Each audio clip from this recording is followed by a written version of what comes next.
ಭಾರತದ ರಾಜಸ್ಥಾನ ರಾಜ್ಯವು ತನ್ನ ಭವ್ಯ ಕೋಟೆಗಳು, ಅರಮನೆಗಳು ಮತ್ತು ರಾಜ ಮನೆತನದ ಇತಿಹಾಸಕ್ಕೆ ಪ್ರಸಿದ್ಧವಾಗಿದೆ. ಆ ಕೋಟೆಗಳಲ್ಲಿಯೇ ಜೋಧ್ಪುರ ನಗರದ ಹೃದಯ ಭಾಗದಲ್ಲಿ ಎದ್ದು ನಿಂತಿರುವ ಮೆಹ್ರಾನ್ಗರ್ ಕೋಟೆ ತನ್ನ ಅದ್ಭುತ ವಾಸ್ತುಶಿಲ್ಪ, ಶ್ರೀಮಂತ ಇತಿಹಾಸ ಮತ್ತು ಅನೇಕ ದಂತಕಥೆಗಳಿಗಾಗಿ ವಿಶ್ವದ ಗಮನ ಸೆಳೆದಿದೆ. ಸುಮಾರು 400 ಅಡಿ ಎತ್ತರದ ಬೆಟ್ಟದ ಮೇಲೆ ನಿರ್ಮಾಣವಾಗಿರುವ ಈ ಕೋಟೆ ಕೇವಲ ರಕ್ಷಣಾ ಕೋಟೆಯಲ್ಲ, ರಾಜಪೂತ ಶೌರ್ಯ, ಸಂಸ್ಕೃತಿ ಮತ್ತು ಪರಂಪರೆಯ ಪ್ರತೀಕವಾಗಿದೆ. ಇಂದು ಪ್ರತಿ ವರ್ಷ ಲಕ್ಷಾಂತರ ಪ್ರವಾಸಿಗರು ಈ ಕೋಟೆಯನ್ನ ನೋಡಲು ಭೇಟಿ ನೀಡುತ್ತಾರೆ. ಹಾಗಾದ್ರೆ ಮೆಹ್ರಾನ್ಗರ್ ಕೋಟೆ ಎಲ್ಲಿದೆ? ಮೆಹ್ರಾನ್ಗರ್ ಕೋಟೆ ರಾಜಸ್ಥಾನದ ಜೋಧ್ಪುರ್ ನಗರದಲ್ಲಿದೆ. ನೀಲಿ ಬಣ್ಣದ ಮನೆಗಳಿಂದ ಪ್ರಸಿದ್ಧವಾಗಿರುವ ಜೋಧ್ಪುರವನ್ನ ಬ್ಲೂ ಸಿಟಿ ಎಂದು ಕರೆಯಲಾಗುತ್ತದೆ.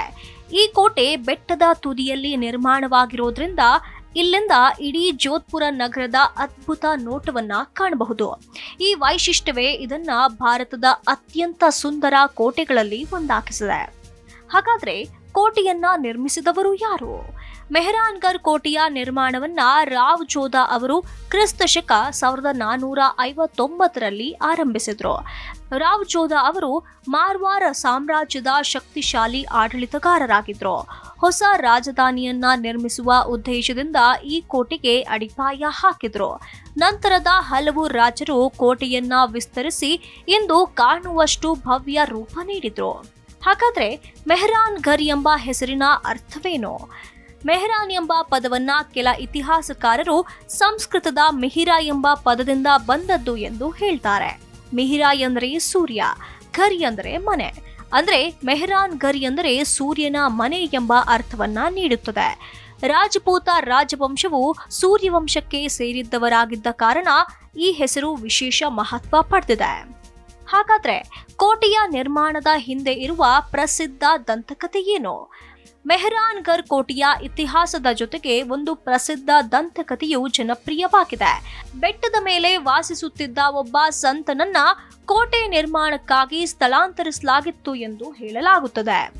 ಇದರಿಂದ ಅಸಮಾಧಾನಗೊಂಡ ಸಂತನು ರಾಜ್ಯಕ್ಕೆ ಬರಗಾಲ ಬರುವಂತೆ ಶಾಪ ನೀಡಿದ್ದನೆಂಬ ನಂಬಿಕೆಯಿದೆ. ಈ ಶಾಪದಿಂದ ಆತಂಕಗೊಂಡ ರಾಜರು ಪರಿಹಾರಕ್ಕಾಗಿ ಪ್ರಯತ್ನಿಸಿದಾಗ ರಾಜ್ಯದ ಒಳಿತಿಗಾಗಿ ಒಬ್ಬ ವ್ಯಕ್ತಿ ತನ್ನ ಜೀವವನ್ನ ತ್ಯಾಗ ಮಾಡಬೇಕು ಎಂದು ತಿಳಿಸಲಾಯಿತು ಎಂಬ ದಂತಕಥೆ ಪ್ರಸಿದ್ಧವಾಗಿದೆ. ಈ ಕಥೆಗೆ ಐತಿಹಾಸಿಕ ದಾಖಲೆಗಳಿಗಿಂತ ಜನಪದ ನಂಬಿಕೆಗಳೇ ಹೆಚ್ಚು ಆಧಾರವಾಗಿವೆ. ಆದರೂ ಈ ದಂತಕಥೆ ಕೋಟೆಯ ಕುರಿತು ಜನರಲ್ಲಿ ಅಪಾರ ಕುತೂಹಲ ಮೂಡಿಸಿದೆ. ಮೆಹ್ರಾನ್ಗರ್ ಕೋಟೆಯ ಪ್ರಮುಖ ವೈಶಿಷ್ಟ್ಯಗಳಲ್ಲಿ ಒಂದೇ ಅದರ 7 ಭವ್ಯ ಪ್ರವೇಶ ದ್ವಾರಗಳು. ಪ್ರತಿಯೊಂದು ದ್ವಾರವೂ ಒಂದು ಐತಿಹಾಸಿಕ ವಿಜಯ ಅಥವಾ ಘಟನೆಯನ್ನ ಸ್ಮರಿಸುವ ಉದ್ದೇಶದಿಂದ ನಿರ್ಮಿಸಲಾಗಿದೆ. ಅವುಗಳಲ್ಲಿ ಪ್ರಮುಖವಾದವು ಜಯಪೋಲ್, ಫತೇಪೋಲ್, ಲೋಹಾಪೋಲ್, ಡೇಡ್ಖಂಗ್ರಾಪೋಲ್, ಅಮೃತ್ಪೋಲ್. ಈ ದ್ವಾರಗಳು ಕೋಟೆಯ ಭದ್ರತೆಯನ್ನ ಹೆಚ್ಚಿಸೋದ್ರ ಜೊತೆಗೆ ರಾಜಮನೆತನದ ವಿಜಯಗಳ ನೆನಪನ್ನು ಉಳಿಸಿಕೊಂಡಿವೆ. ಮೆಹ್ರಾನ್ಗರ್ ಕೋಟೆಯೊಳಗೆ ಹಲವು ಸುಂದರ ಅರಮನೆಗಳಿವೆ. ಅವುಗಳಲ್ಲಿ ಪ್ರಮುಖವಾದವು ಫೂಲ್ ಮಹಲ್, ರಾಜರ ಸಭೆ ಹಾಗೂ ವಿಶೇಷ ಕಾರ್ಯಕ್ರಮಗಳಾಗಿ ಬಳಸಲಾಗ್ತಿತ್ತು. ಮೋತಿ ಮಹಲ್, ಒಳಾಂಗಣದ ಅಲಂಕಾರ ಮತ್ತು ಗೋಡೆಗಳ ವಿನ್ಯಾಸಕ್ಕಾಗಿ ಪ್ರಸಿದ್ಧ. ಶೀಶ್ ಮಹಲ್, ಕನ್ನಡಿಗಳ ಅಲಂಕಾರದಿಂದ ಗಮನ ಸೆಳೆಯುವ ಅರಮನೆ. ಜಾಂಕಿ ಮಹಲ್, ರಾಜಮನೆತನದ ಮಹಿಳೆಯರಿಗಾಗಿ ನಿರ್ಮಿಸಲಾದ ಭಾಗ. ಈ ಅರಮನೆಗಳಲ್ಲಿ ರಾಜಪೂತ ವಾಸ್ತುಶಿಲ್ಪದ ಅದ್ಭುತ ಕಲೆ ಇಂದಿಗೂ ಜೀವಂತವಾಗಿದೆ. ಕೋಟೆಯ ಲೋಹಾಪೋಲ್ ಪ್ರವೇಶ ದ್ವಾರದ ಬಳಿ ಕಲ್ಲಿನ ಮೇಲೆ ಕಾಣುವ ಕೈ ಗುರುತುಗಳು ವಿಶೇಷ ಗಮನ ಸೆಳೆಯುತ್ತವೆ. ಇವು ರಾಜಮನೆತನದ ಕೆಲ ಮಹಿಳೆಯರನ್ನ ಸ್ಮರಿಸುವ ಚಿಹ್ನೆಗಳೆಂದು ಹೇಳಲಾಗುತ್ತದೆ. ಇವು ಆ ಕಾಲದ ಸಾಮಾಜಿಕ ಪದ್ಧತಿಗಳ ಬಗ್ಗೆ ಇತಿಹಾಸದ ಒಂದು ಅಧ್ಯಾಯವನ್ನ ನೆನಪಿಸುತ್ತವೆ ಹಾಗೂ ಇಂದಿನ ದೃಷ್ಟಿಯಲ್ಲಿ ಅವುಗಳನ್ನ ಇತಿಹಾಸದ ಭಾಗವಾಗಿ ಅಧ್ಯಯನ ಮಾಡಲಾಗುತ್ತದೆ. ಕೋಟೆಯೊಳಗಿನ ವಸ್ತು ಸಂಗ್ರಹಾಲಯವು ಭಾರತದ ಅತ್ಯುತ್ತಮ ಕೋಟೆ ಮ್ಯೂಸಿಯಂಗಳಲ್ಲಿ ಒಂದೆಂದು ಪರಿಗಣಿಸಲಾಗಿದೆ. ಇಲ್ಲಿ ಕಾಣಬಹುದಾದ ಪ್ರಮುಖ ಸಂಗ್ರಹಗಳು ರಾಜರ ಶಸ್ತ್ರಾಸ್ತ್ರಗಳು, ಪಲ್ಲಕ್ಕಿಗಳು, ರಾಜ ಮನೆತನದ ವೇಷಭೂಷಣಗಳು, ಚಿತ್ರಕಲೆ, ಪುರಾತನ ದಾಖಲೆಗಳು, ಅಲಂಕಾರಿಕ ವಸ್ತುಗಳು, ಬೆಳ್ಳಿ ಹಾಗೂ ಮರದ ಕಲಾಕೃತಿಗಳು. ಈ ಸಂಗ್ರಹಗಳು ರಾಜಪೂತ ಸಾಮ್ರಾಜ್ಯದ ಜೀವನ ಶೈಲಿಯನ್ನ ಪರಿಚಯಿಸುತ್ತವೆ. ಸುಮಾರು 120 ಮೀಟರ್ ಎತ್ತರದ ಬಂಡೆಯ ಮೇಲೆ ನಿರ್ಮಿಸಲಾದ ಆ ಕೋಟೆಯ ಗೋಡೆಗಳು ಕೆಲವು ಭಾಗಗಳಲ್ಲಿ 30 ಮೀಟರ್ಗಿಂತ ಹೆಚ್ಚು ಎತ್ತರ ಹೊಂದಿವೆ. ಕೆಂಪು ಮರಳುಗಲ್ಲಿನಿಂದ ನಿರ್ಮಿಸಿರುವ ಕೋಟೆ ದೂರದಿಂದಲೇ ಅತ್ಯಂತ ಭವ್ಯವಾಗಿ ಕಾಣುತ್ತದೆ.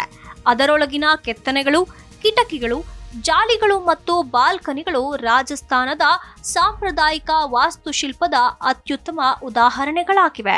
ಮೆಹರಾನ್ಗರ್ ಕೋಟೆಯ ಮೇಲಿನಿಂದ ಇಡೀ ಜೋಧ್ಪುರ್ ನಗರ ಸ್ಪಷ್ಟವಾಗಿ ಕಾಣುತ್ತದೆ. ನೀಲಿ ಬಣ್ಣದ ಮನೆಗಳಿಂದ ತುಂಬಿರುವ ನಗರದ ದೃಶ್ಯ ಪ್ರವಾಸಿಗರನ್ನ ಆಕರ್ಷಿಸುತ್ತದೆ. ಇದಕ್ಕಾಗಿಯೇ ಜೋಧ್ಪುರವನ್ನ ಬ್ಲೂ ಸಿಟಿ ಎಂದು ಕರೆಯಲಾಗುತ್ತದೆ. ಸೂರ್ಯಾಸ್ತದ ಸಮಯದಲ್ಲಿ ಕೋಟೆಯಿಂದ ಕಾಣುವ ನೋಟ ಅತ್ಯಂತ ಮನಮೋಹಕವಾಗಿರುತ್ತದೆ. ಮೆಹರಾನ್ಗರ್ ಕೋಟೆಗೆ ಭೇಟಿ ನೀಡುವವರು ಹಲವು ವಿಶೇಷ ಅನುಭವಗಳನ್ನು ಪಡೆಯಬಹುದು. ಕೋಟೆ ವೀಕ್ಷಣೆ, ವಸ್ತು ಸಂಗ್ರಹಾಲಯ ಭೇಟಿ, ರಾಜಪೂತ ಇತಿಹಾಸದ ಪರಿಚಯ, ಜೋಧ್ಪುರ ನಗರದ ವೀಕ್ಷಣೆ, ಸಾಂಪ್ರದಾಯಿಕ ರಾಜಸ್ಥಾನಿ ಸಂಸ್ಕೃತಿಯ ಅನುಭವ, ಛಾಯಾಗ್ರಹಣ, ಸ್ಥಳೀಯ ಕಲಾ ಪ್ರದರ್ಶನಗಳು. ಈ ಕಾರಣಗಳಿಂದ ಮೆಹರಾನ್ಗರ್ ಕೋಟೆ ರಾಜಸ್ಥಾನದ ಪ್ರಮುಖ ಪ್ರವಾಸಿ ಸ್ಥಳವಾಗಿದೆ.